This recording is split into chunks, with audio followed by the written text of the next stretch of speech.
नमस्कार, मैं हीर सिंह सोलंकी।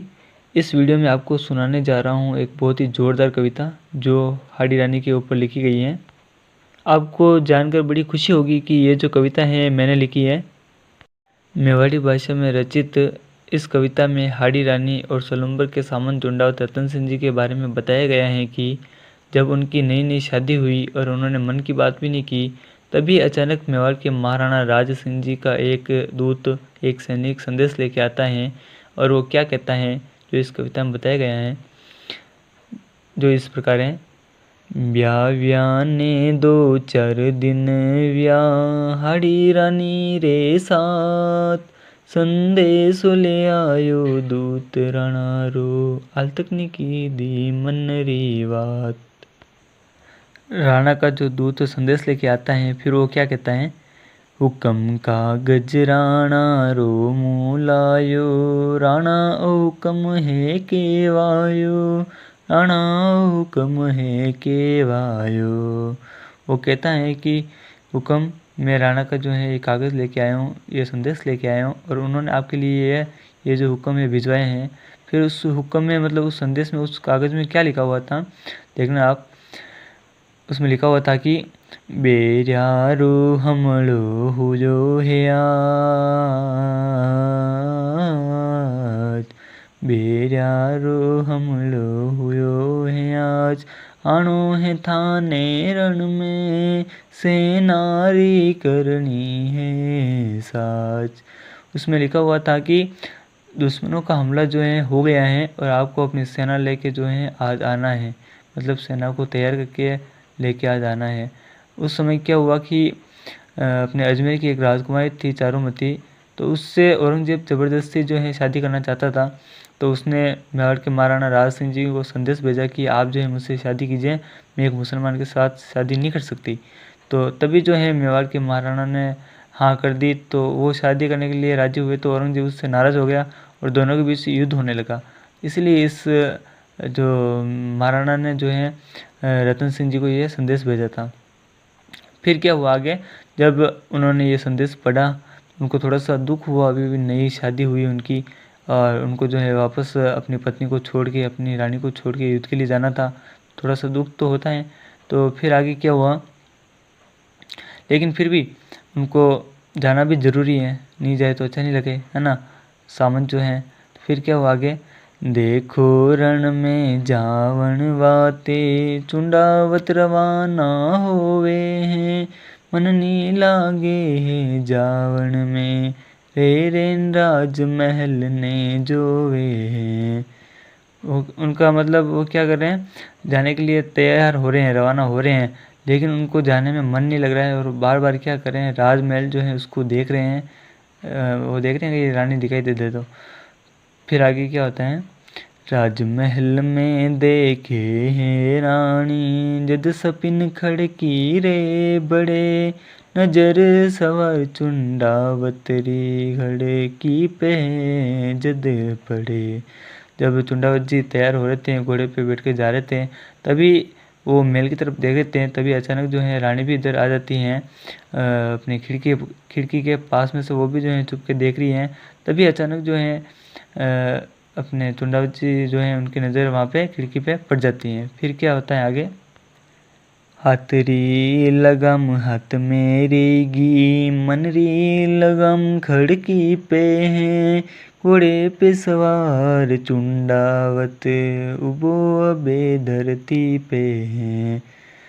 फिर जैसे उनकी नज़र वहाँ पड़ती है खिड़की में, तो क्या होता है, जो उनके हाथ की लगाम है वो हाथ में रह जाती हैं, मन की लगाम जो है वो खिड़की पे चली जाती हैं।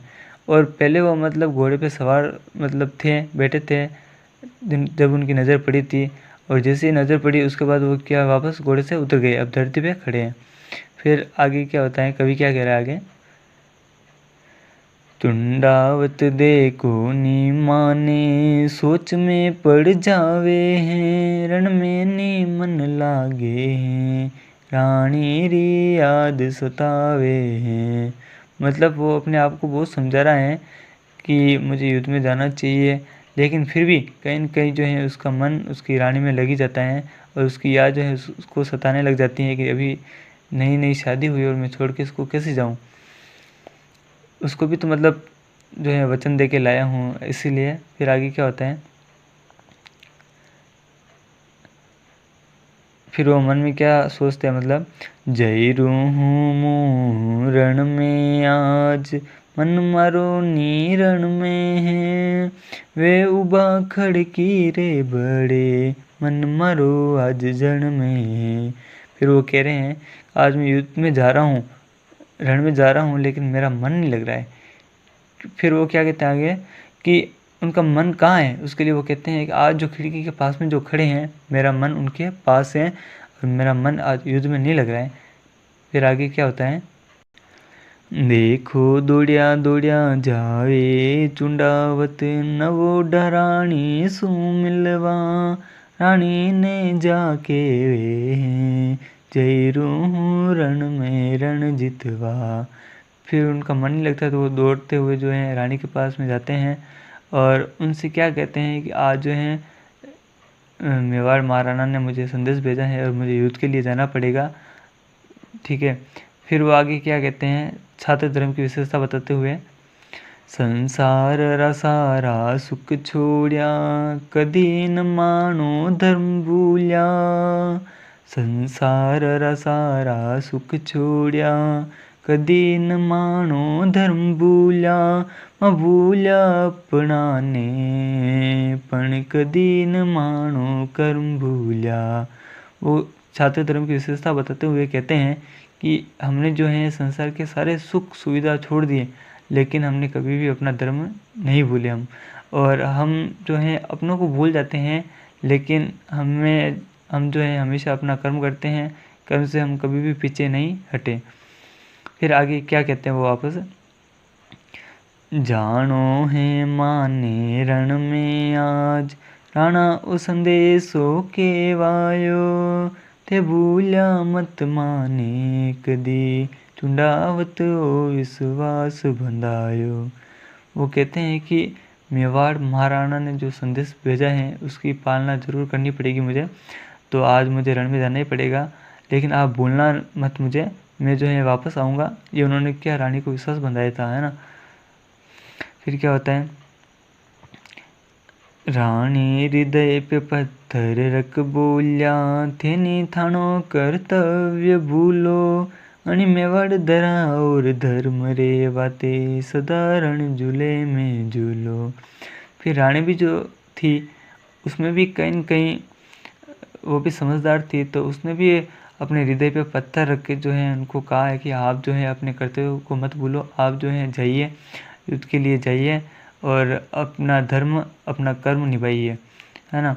तो रानी भी समझदार होती थी पहले की, जो अपने पति को सही राह दिखाती थी। आज ऐसा हो तो वो कहती थी नहीं बैठ जाओ आप तो कमरे में, कोई दिक्कत नहीं है अपने को, है ना। वो मर रहे होंगे, वो कर रहे होंगे, आप तो यहीं रहो, घर पे नहीं जाना है। फिर आगे क्या होता है, तो रानी ने रतन सिंह जी से कहा कि इस मेवाड़ धरा और हिंदू धर्म के लिए आप जो है युद्ध में जाइए। रानी को भी मन में भा तो नहीं रहा था, लेकिन क्या करे और कैसे भाता। आजकल की लड़कियां शादी के 2-4 दिन बाद पति को नौकरी तक नहीं भेजती हैं, और वो तो फिर भी युद्ध में भेज देते हैं, तो थोड़ा सा कहीं कहीं डर रहता है कि वापस आएंगे कि नहीं आएंगे, अभी नई नई शादी हुई है। लेकिन फिर भी युद्ध में भेजना भी जरूरी था, क्योंकि उनका जो जन्म है एक राजपूत परिवार में हुआ था, शादी एक राजपूत परिवार में हुई थी और ये नॉर्मल बात थी। तो उसमें हालात और ऐसे थे कि राजपूतों और मुगलों के बीच में युद्ध पे युद्ध हो रहे थे, और विशेषकर मेवाड़ के साथ, है ना। तो युद्ध में जाना बहुत ज़रूरी था।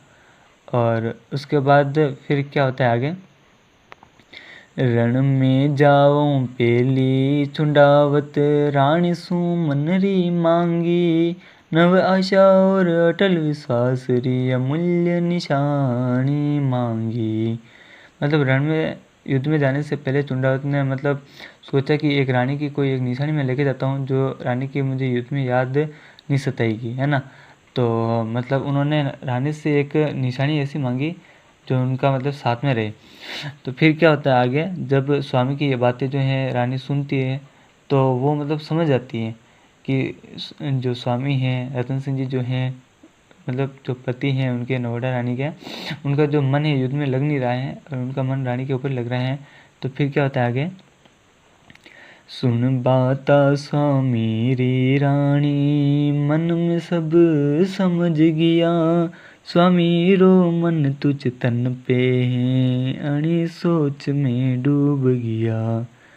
मतलब वो देखते हैं कि स्वामी का जो मन है वो मेरे इस मतलब तन में है, तुझ तन में है। तो इस सोच में वो थोड़ा सा डूब जाते हैं, वो सोचने लग जाते हैं कि फिर क्या होगा, युद्ध में जा रहे हैं तो ऐसे उनका मन रहेगा तो युद्ध जो है हार जाएंगे। फिर क्या होता है आगे, फिर रानी जो है अपना सिर काट के जो है दे देती हैं रतन सिंह जी को। ठीक है, तो फिर जब उनका कटा हुआ सिर रतन सिंह जी देखते हैं तो उनके आंखों से आंसू निकलने लग जाते हैं। उनके मतलब मुंह से एक आवाज़ निकलने लग जाती है कि हे रानी, ये आपने मतलब क्या कर दिया। और फिर क्या होता है आगे, देख कट्यो शीस चुंडावत, आँख्या में पानी भर बोलिया। खूब लड़ूला बेरिया सू, मेवाड़ दरा लहू सू रंग धूला। मतलब उनकी आंखों में जो है पानी आ रहा है, आंसू आ रहे हैं। और वो क्या कहते हैं कि मैं जो है दुश्मनों का खात्मा कर दूंगा और दुश्मनों के खून से इस मेवाड़ी जो धरा है, मेवाड़ की धरा है, इसको मैं रंग दूंगा पूरे को। उस कटे हुए सिर को चुंडावत अपने गले में बांधते हैं और युद्ध में जाते हैं। और फिर क्या होता है, चुंडावत रण में जा पूग्या, बेरिया में हाहाकार मचा दियो। निकली तलवार जद म्यान सू, चुंडावत चारों ओर चमक गियो। चुंडावत रण में जाते हैं और मतलब दुश्मनों को काटना शुरू कर देते हैं। और तभी जो है दुश्मनों में हाहाकार मच जाता है। और उनकी जब तलवार म्यान से निकली थी तभी वो चारों ओर मतलब चमकने लगे थे। मतलब चारों तरफ दुश्मनों को काट रहे थे, बस चुंडावती नज़र आ रहे थे। इस युद्ध में जो है मेन आदमी वही हैं। फिर अंतिम जो 2 पंक्तियाँ हैं ये हाड़ी रानी के ऊपर हैं, उनके त्याग के जो हैं ऊपर हैं। अनिधरा और धनी रेवाते, जनी प्रेम जतायो हो। अनिधरा और धनी रेवाते, जनी प्रेम जतायो हो। हे धन्यवाद हाड़ी रानी, धनी ने फर्ज बतायो, धनी ने फर्ज बतायो। इस मेवाड़ी धरा और अपने पति, मेवाड़ी भाषा में जिसे धनी कहते हैं, और अपने धनी के लिए जिसने प्रेम मतलब जताया था, बताया था, वो धन्य हाड़ी रानी है जिसने अपने धनी को, अपने पति को फर्ज बताया था। बाकी कोई दूसरी कोई औरत होती शायद अपने पति को नहीं भेजती, लेकिन उसने अपने पति को जो है अपना फर्ज याद दिलाया था। इसीलिए आज इस हाड़ी रानी को याद किया जाता है। इनका असली नाम शैल कुंवर था। और आपके सामने ये कविता मैंने प्रस्तुत की, और कैसे लगी आप सभी को कमेंट में ज़रूर बताएं। इसी के साथ कल मिलते हैं एक नए वीडियो के साथ। Thank you.